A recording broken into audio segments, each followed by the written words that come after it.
નમસ્કાર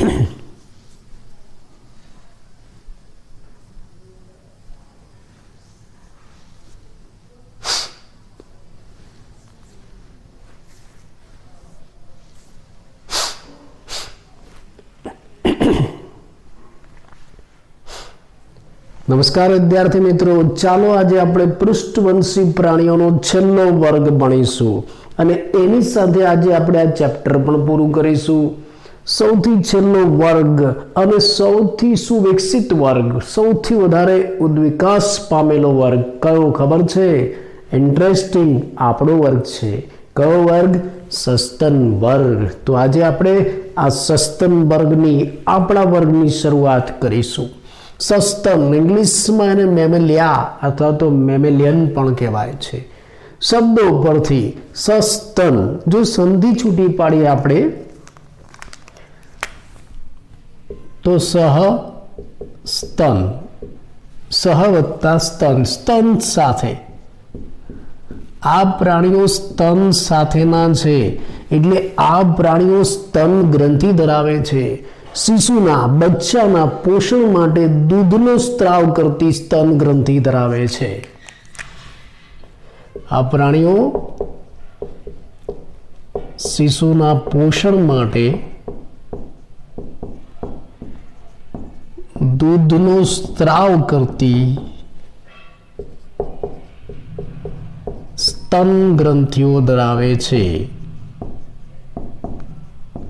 આ સસ્તન વર્ગની એક વિશિષ્ટ અનન્ય લાક્ષણિકતા છે જે બીજા કોઈ વર્ગમાં નથી.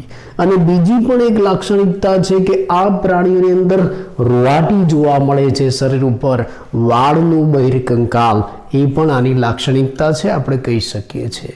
આ સસ્તન પ્રાણીઓ છે ને, ક્યાં જોવા મળશે એનો વસવાટ? લગભગ બધે જ જોવા મળે છે. આખી દુનિયામાં, આખા વિશ્વમાં દરેક જગ્યાએ ફેલાયેલા છે. ધ્રુવ પ્રદેશ, રણ પ્રદેશ, પર્વતો ઉપર, તૃણભૂમિમાં, અંધારી ગુફાઓમાં પણ જોવા મળે છે. દરેક જગ્યાએ એનો વસવાટ છે. તમને પ્રશ્ન સ્વરૂપે પણ પૂછાઈ શકે છે.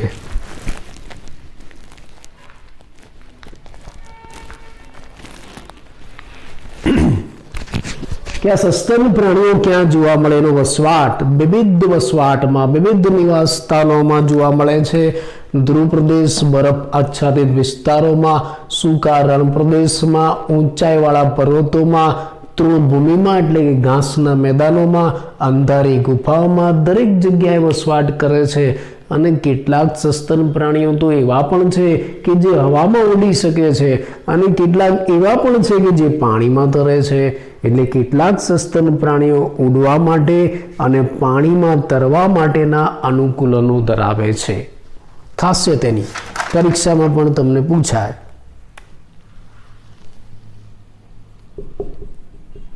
કેટલાક સસ્તન પ્રાણીઓ છે એ ઉડવા માટેના અને કેટલાક પાણીમાં તરવા માટેના અનુકૂલનો ધરાવે છે. ઉડવા માટેના અનુકૂલનો કયા સસ્તન પ્રાણીમાં છે જાણો છો તમે? કયું સસ્તન પ્રાણી ઉડી શકે? ચામાચીડિયું, વાગોળ, ચામાચીડિયા. ચામા પડ્યા નહીં, ચામાચીડિયા જોયા છે ને? ચામાચીડિયા રાત્રે, આ નિશાચર પ્રાણી છે, રાત્રે હવામાં ઉડતા હોય, સસ્તન છે. અને આ ચામાચીડિયા છે ને, રક્ત ચૂસણ કરે, લોહી પીવે. એટલે હોરર પિક્ચર ફિલ્મ હોય ને, એમાં ઉડતા ચામાચીડિયા બતાવે, આ લોહી પીવે છે. એવા બીજા છે વાગોળ. આ વાગોળ છે ને, ચામાચીડિયા જેવા હોય, એનાથી મોટા કદના હોય, પણ આ રક્ત ચૂસણ, લોહી નથી પીતા. આ ફ્રૂટીવોરસ, ફળ ખાય છે, ઝાડ ઉપર ઊંધા લટકતા હોય છે. એટલે આમાં ચામાચીડિયા અને વાગોળ જેવા સસ્તન પ્રાણીઓ હવામાં ઉડી શકે છે, એમાં પાંખો જેવી રચના હોય છે. જ્યારે બ્લુ વ્હેલ અને ડોલ્ફિન, જેને આપણે માછલીઓ કહીએ છીએ, વાસ્તવમાં સસ્તન છે અને પાણીમાં તરી શકે છે. એટલે આ સસ્તન પ્રાણીઓ આખા વિશ્વમાં સર્વત્ર બધા જ નિવાસ સ્થાનોમાં જોવા મળે. તમે જુઓ, ધ્રુવ પ્રદેશમાં, બરફ આચ્છાદિત વિસ્તારમાં, રણ પ્રદેશમાં, પર્વતો ઉપર, તૃણભૂમિ ઉપર, અંધારી ગુફાઓમાં, પાણીમાં પણ છે અને હવામાં ઉડી પણ શકે છે. તો હવે આ સસ્તન પ્રાણીની દેહ રચના, શરીર કેવું છે? પૃષ્ઠવંશી પ્રાણી છે એટલે દરેક પૃષ્ઠવંશીમાં શરીર 4 ભાગમાં વહેંચાયેલું હોય છે. આમાં પણ એવા 4 ભાગ છે. કયા જાણો છો? શીર્ષ, ગરદન, ધડ અને પૂંછડી. આવા 4 ભાગ આ સસ્તન પ્રાણીઓમાં પણ છે. અને ધડ પ્રદેશની અંદર આ સસ્તન પ્રાણીઓમાં 2 જોડ ઉપાંગ છે, ચતુષ્પાદ, અને સાથે સાથે સ્તન ગ્રંથિઓ પણ આવેલી છે. એટલે આ જે ધડ પ્રદેશ છે એમાં 2 જોડ ઉપાંગ આવેલા છે અને સાથે સાથે સ્તન ગ્રંથિ પણ આવેલી છે. શિશુને, બાળકને પોષણ આપવા માટે સ્તન ગ્રંથિ આવેલી છે. અને આ 2 જોડ ઉપાંગ છે ને સસ્તનમાં જુદા જુદા કાર્ય કરે. ચાલવાનું કામ કરે, દોડવાનું કામ કરે, કૂદવાનું કામ કરે. વાંદરા કૂદે, આપણે ચાલીએ દોડીએ છે. ઉડવાનું કામ કરે, આ ચામાચીડિયામાં ઉડવાનું કામ કરે. આ બ્લુ વ્હેલ, ડોલ્ફિન છે એમાં તરવાનું કામ કરે. એટલે આની અંદર 2 જોડ ઉપાંગો છે એ જુદા જુદા કાર્ય કરે છે, જેવા કે ચાલવાનું, દોડવું, કૂદવું, ઉડવું, તરવું વગેરે કાર્ય કરવા માટે રૂપાંતરિત થયેલા છે. અને આ જે સસ્તન પ્રાણીઓ છે એની અંદર એક વિશિષ્ટ લાક્ષણિકતા, જેવી સ્તન ગ્રંથિની વિશેષ લાક્ષણિકતા છે ને એવી જ વિશેષ લાક્ષણિકતા એના બાહ્ય કંકાલમાં છે. આ સસ્તન પ્રાણીઓના શરીર ઉપર, શરીર સપાટી ઉપર વાળનું બાહ્ય કંકાલ છે, રૂવાટી જોવા મળે છે. વાળ અથવા તો રૂવાટીનું બાહ્ય કંકાલ આ એની ખાસિયત છે. અને બીજી એક નવી વસ્તુ જે આ ખાલી સસ્તનમાં છે, આપણે ક્યારના એને યાદ કરતા હતા.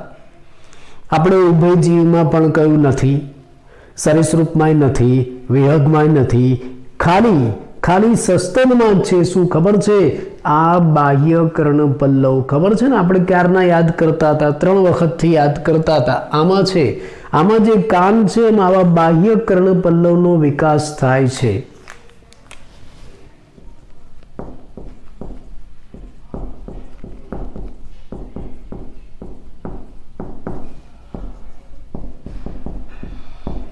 કાનમાં બાહ્ય કર્ણપલ્લવનો વિકાસ થાય છે. આ જે બહાર આપણને દેખાય ને એને બાહ્ય કર્ણપલ્લવ કહેવાય છે. જુદા જુદા સસ્તન પ્રાણીઓમાં એના કદમાં, એની રચનામાં ફેરફાર હોય છે. દાખલા તરીકે કૂતરા બિલાડામાં અલગ હોય, ગાયમાં આમ લટકતા હોય. તમે ગાય ગાય કરો આમ કાન ઊંચા કરે. અને સૌથી અગત્યનું હાથીમાં પણ તમે જોયા છે, યાદ છે ને? સુપડા જેવા હોય. એના બાહ્ય કર્ણપલ્લવ છે. અલગ અલગ કદના, અલગ અલગ સાઈઝના હોય છે. તમને ખબર છે કે આ કર્ણપલ્લવનું કામ શું છે? આ કર્ણપલ્લવ ધ્વનિના જે તરંગો આવે છે, અવાજના જે તરંગો, મોજા આવે છે, એને એકત્રિત કરવાનું કામ કરે છે. એટલે જેના કર્ણપલ્લવ મોટા હોય ને એને સારું સંભળાય. હો, તમારે પ્રેક્ટિકલી અનુભવ કરવો હોય તો તમે કરી શકો. દાખલા તરીકે આ તમારા કાન છે, તમે અત્યારે સાંભળો છો મને, અથવા તો ક્યાંય પણ તમે સાંભળો છો. તમારે ખાલી આટલું જ કરવાનું. જો તમે ખાલી આટલું જ કરી દેશો ને, આમ આ કર્ણપલ્લવની સાથે તમે ખાલી તમારા હાથ વાળીને આમ જોડી દેશો, આમ ભેગા કરી દેશો, અને પછી સાંભળવાનો પ્રયત્ન કરજો. જોજો, હેડફોનમાં સાંભળતા જ નહીં સંભળાય, પણ તમે એમને સાંભળતા હોય ક્યારેક આવો પ્રયત્ન કરજો. એકદમ સરસ ઇકો સાઉન્ડ જેવું સંભળાશે. કેમ? તમે શું કર્યું? તમે તમારા હાથની મદદથી તમારા કર્ણપલ્લવનો વિસ્તાર વધારી દીધો, તો તમને સારું સંભળાયું. એટલે જ જે લોકો બેરા હોય, ઊંચા અવાજે સાંભળતા હોય, ઘણી વાર આમ કરતા, શું કીધું? અહીંથી એને સારું સંભળાય. ખ્યાલ આવ્યો? એટલે આવા કર્ણપલ્લવ સસ્તનની અંદર જ છે, આપણે એવું કહી શકીએ છીએ. પાચન માર્ગ સંપૂર્ણ સહાયક પાચક ગ્રંથિઓ વાળો છે. સંપૂર્ણ એમાં સહાયક પાચક ગ્રંથિઓ પણ છે. હા, આમાં અવસારણી નથી. હો, તમે અત્યાર સુધી અવસારણી સાવરણી કરતા હતા. આમાં અવસારણી નથી. આપણે ઉભયજીવીમાં અવસારણી જોઈ, સરીસૃપમાં અવસારણી આવે, વિહગમાં પણ અવસારણી આવે, સસ્તનમાં અવસારણી નથી. યાદ રાખજો. હો, ઘણા કહે દે આપણે અવસારણી છે, નથી, અવસારણી નથી. ખાસ યાદ રાખજો, MCQ વગેરેમાં પૂછાય. સાથે સાથે એક બીજી બાબત, સસ્તનની અંદર જડબા હોય છે ને જડબામાં જે દાંત છે ને એ દાંત વિવિધ પ્રકારના છે, એક સરખા નથી. મેં તમને કહ્યું હતું કે ભાઈ ઉભયજીવી દેડકા જેવા પ્રાણીઓ છે એમાં દાંત એક સરખા છે, સમદંતી. આપણી અંદર દાંત કેવા છે? જડબામાં વિવિધ પ્રકારના દાંત, જુદા જુદા પ્રકારના દાંત છે, વિષમદંતી. જડબામાં વિવિધ પ્રકારના દાંત છે, અલગ અલગ સાઈઝના, અલગ અલગ આકારના, માટે એને વિષમદંતી કહેવાય છે. જો બધા દાંત એક સરખા હોય તો સમદંતી, અને સસ્તન આપણે બધા કેવા છે? વિષમદંતી. પરિવહન તંત્ર તો બંધ પ્રકારનું જ હોય દરેક પૃષ્ઠવંશીમાં, પણ સાથે સાથે હૃદય કેવું છે? આમાં હૃદય 4 ખાનાઓનું બનેલું છે, બરાબર. 2 કર્ણક અને 2 ક્ષેપક. આ બંને કર્ણક અને આ બંને ક્ષેપક. આવું ચતુષ્ખંડીય અથવા તો ચતુષ્કોટરીય હૃદય આપણને જોવા મળે છે. એક અગત્યની બાબત, મહાધમની કમાન ડાબી બાજુએ વળેલી છે. મહાધમની કમાન ડાબી તરફ વળે છે. આ એટલે લખું છું કે અમુક જગ્યાએ સ્પર્ધાત્મક પરીક્ષામાં MCQમાં આવે છે. આગળ તમે આ સસ્તન પહેલા આગળનો જે વર્ગ હતો કયો? વિહગ. એમાં મહાધમની કમાન જમણી તરફ વળતી હતી, યાદ રાખજો. વિહગમાં મહાધમની કમાન જમણી તરફ વળે છે અને સસ્તન આપણી અંદર આ મહાધમની કમાન ડાબી તરફ વળે છે. MCQમાં પૂછાય તો ધ્યાન રાખજો. મહાધમની કમાન શું છે હું તમને પરિવહન તંત્ર સમજાવીશ ત્યારે કહીશ. આગળ એક ચેપ્ટર છે શ્વસન. શ્વસન માટે તો ફેફસા હોય. શ્વસન ફેફસા દ્વારા કરે છે, પણ સાથે સાથે આની અંદર ઉરોદર પટલ પણ આવેલું છે. ઉરોદર પટલ એટલે શું? પહેલા હું તમને એ કહી દઉં. આપણું જે શરીર ગુહા છે, આ આપણા શરીરનું પોલાણ, શરીર ગુહા, અંદર પોલાણ હોય, શરીરની અંદર પોલાણ. શરીર ગુહા 2 ભાગમાં વહેંચાયેલું છે. આ ઉપરનો ભાગ એને ઉરસ પ્રદેશ કહેવાય, કદાચ તમે સાંભળ્યું હોય. અને આ પેટનો ભાગ છે એને ઉદર પ્રદેશ કહેવાય, ઉરસ અને ઉદર. આપણી અંદર આ ઉરસ અને ઉદરની વચ્ચે એક પડદો આવેલો છે, અંદર સ્નાયુમય પડદો, પાર્ટીશન છે. આ ઉરસનો ભાગ અહીંયા પૂરો થાય, અંદર પડદો હોય સ્નાયુનો, આખો ગોળાકાર, આખો નળાકાર પડદો છે, અને નીચે ઉદર પ્રદેશ આવેલું હોય, આવું પાર્ટીશન છે. આ જે સ્નાયુમય પડદો છે ને, ઉરસ અને ઉદરને છૂટો પાડતો સ્નાયુમય પડદો, એને કહેવાય ઉરોદર પટલ. દાખલા તરીકે આપણું શરીર એક નળાકાર પીપ જેવું છે, અને નળાકાર પીપની વચ્ચે હું પાર્ટીશન કરી દઉં છું, વચ્ચે એક લાકડું મૂકી દઉં છું, તો ઉપરનો ભાગ અલગ, નીચેનો ભાગ અલગ. બસ એવું જ છે અહીંયા. એટલે આપણા શરીરની અંદર ઉરસ ગુહા અને ઉદર ગુહા એક સ્નાયુમય પડદા દ્વારા અલગ પડે છે, જેને ઉરોદર પટલ કહેવાય છે. અહીંયા આપણે એને કેમ યાદ કર્યું? એનું કારણ, આપણે જે શ્વસન કરીએ છીએ ને, આમ તો ફેફસા દ્વારા કરીએ છીએ, પણ એ શ્વસનમાં ઉરોદર પટલ ઉપયોગી છે. એટલે આ ઉરોદર પટલ શ્વસનમાં ઉપયોગી છે. ઘણી જગ્યાએ MCQમાં આવતું હોય છે, એટલે આવા મુદ્દાઓ હું તમને આપું છું. બાકી દરેક વર્ગની આખી એક ચોપડી બને, ઘણા મુદ્દાઓ થાય, પણ અમુક આપણને જરૂર છે, હું તમને કહું છું.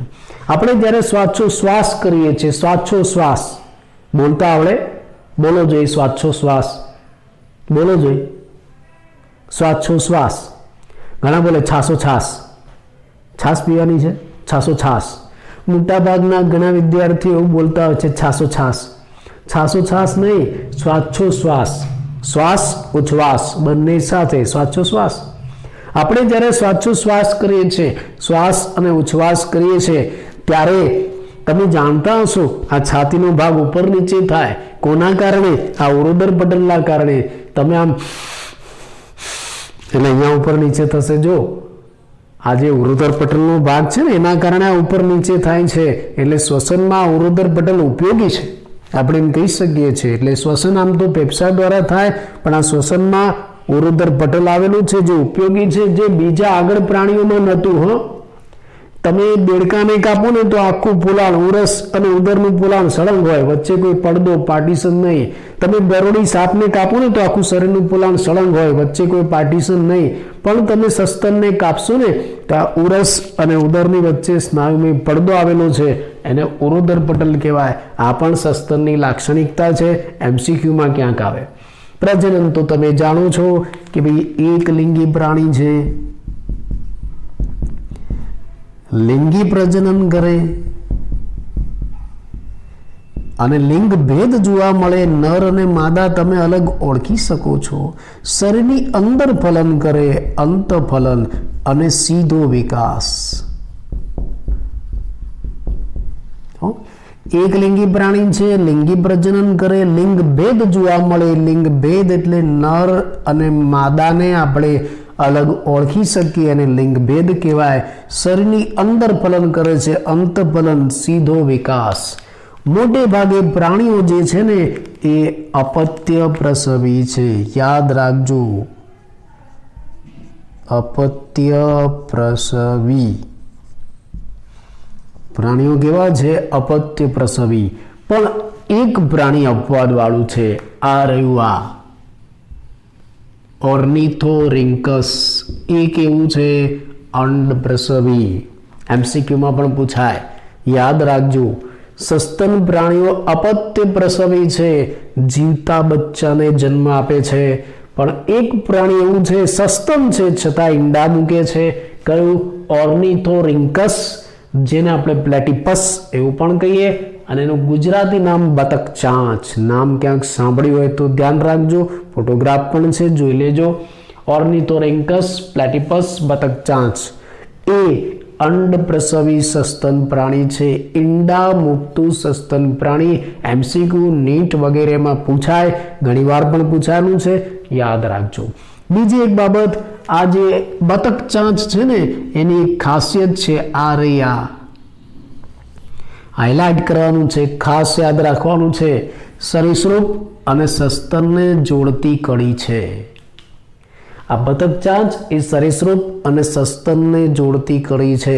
એટલે એની અંદર સરીસૃપ પ્રાણીના પણ લક્ષણો છે અને સસ્તન પ્રાણીઓના પણ લક્ષણો છે. આ ઈંડા મૂકવા સરીસૃપનું લક્ષણ છે, શરીર ઉપર રૂવાટી સસ્તનનું લક્ષણ છે. આવા ઘણા બધા લક્ષણો છે, એટલે એને સરીસૃપ અને સસ્તનને જોડતી કડી કહેવાય છે. પ્રશ્ન સ્વરૂપે પણ તમને પૂછાય કે ભાઈ સરીસૃપ અને સસ્તનને જોડતી કડીરૂપ પ્રાણી કયું?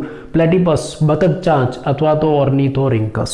અને પાછું સસ્તનમાં એક અપવાદ આ છે, ઈંડા મૂકે છે, અંડપ્રસવી પ્રાણી. બાકી બધા પ્રાણીઓ આપણે જે જોઈશું ઉદાહરણમાં એ બધા અપત્ય પ્રસવી છે.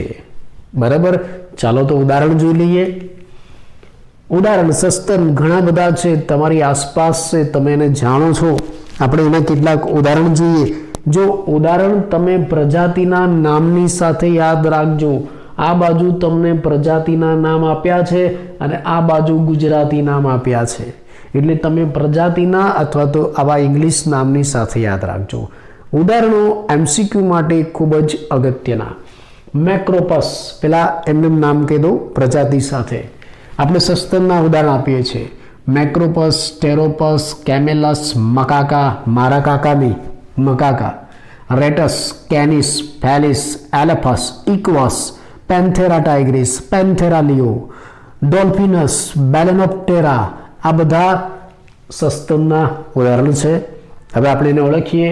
મેક્રોપસ એટલે કાંગારૂ એવું સસ્તન પ્રાણી છે કે જે બચ્ચાના વિકાસ માટે કોથળી ધરાવે છે. તમે જોયું હશે, બે પગે કૂદતું હોય, કોથળી ધરાવે, એમાં બાળકનો વિકાસ થાય. નર કોથળી ધરાવે છે, માદા નહીં, અને કોથળીમાં બચ્ચાનો વિકાસ કરાવે છે કાંગારૂ.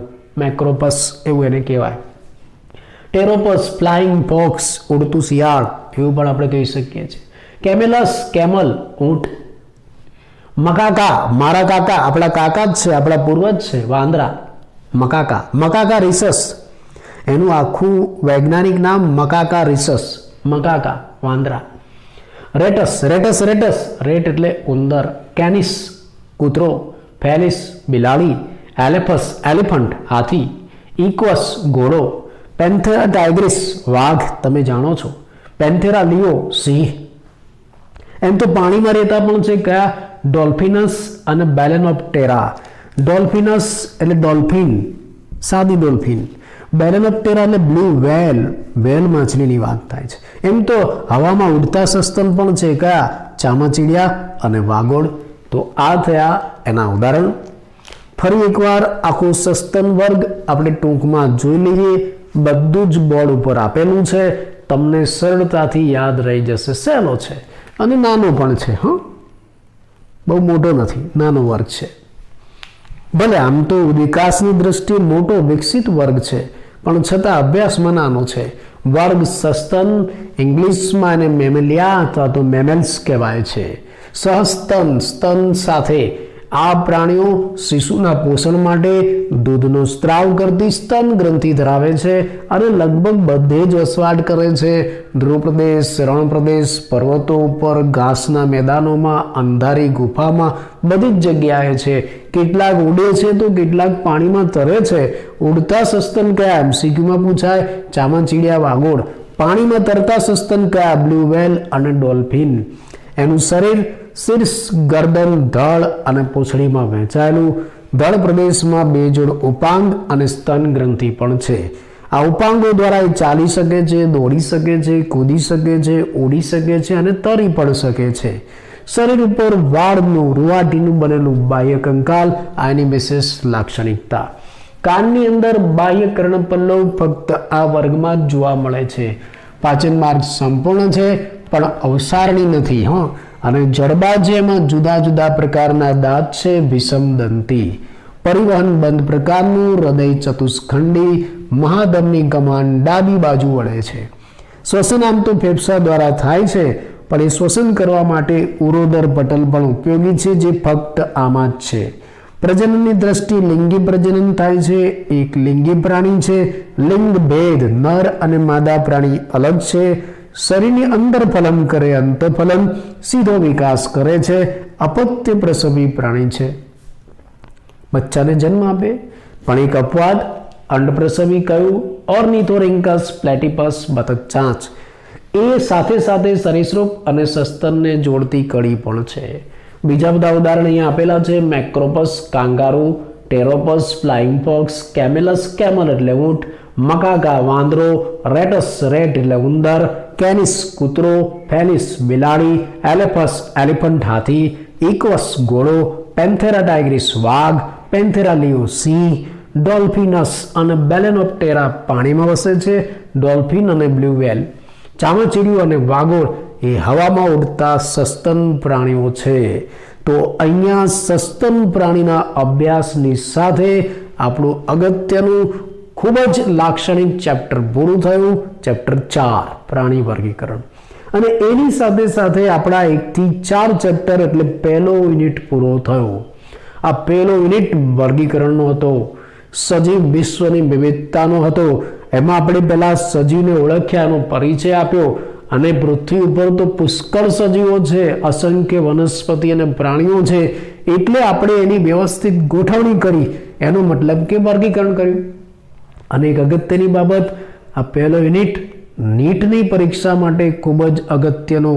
એવા ચેપ્ટરો છે કે ઘણા શિક્ષકો આને ચલાવતા પણ ડરે છે. આની અંદર પુષ્કળ ઉદાહરણો છે, પુષ્કળ લક્ષણો છે અને ક્યાંયથી તમને ટ્વિસ્ટ કરીને એમસીક્યુમાં પૂછાઈ શકે છે. એટલે જોરદાર તૈયાર કરી નાખજો. નીટમાં તમને આવડી જ જવું જોઈએ. નીટ એટલે બીજું કંઈ નહીં, 11મા અને 12માની ચોપડી તમને A to Z ખૂણે ખાંચરેથી એકદમ પરફેક્ટ આવડી જાય. ઊંઘમાંથી ઉઠાડીને પૂછે ને તોય આવડે તો નીટમાં પૂરેપૂરા બાયોલોજી માર્ક્સ આવે. બાકી કંઈ હોતું જ નથી. કોણે ખાંચરેથી ગમે ત્યાંથી પૂછે, એકદમ પચાઈ નાખવાની આ ચોપડીને, એટલે તમને નીટ આવડી જશે. તો અહીંયા આપણો પહેલો યુનિટ પૂરો થયો. આ સાથે આ ચેપ્ટરનો છેલ્લો લેક્ચર પૂરો થયો. નવા યુનિટ સાથે નવા લેક્ચરમાં આવતી વખતે મળીશું.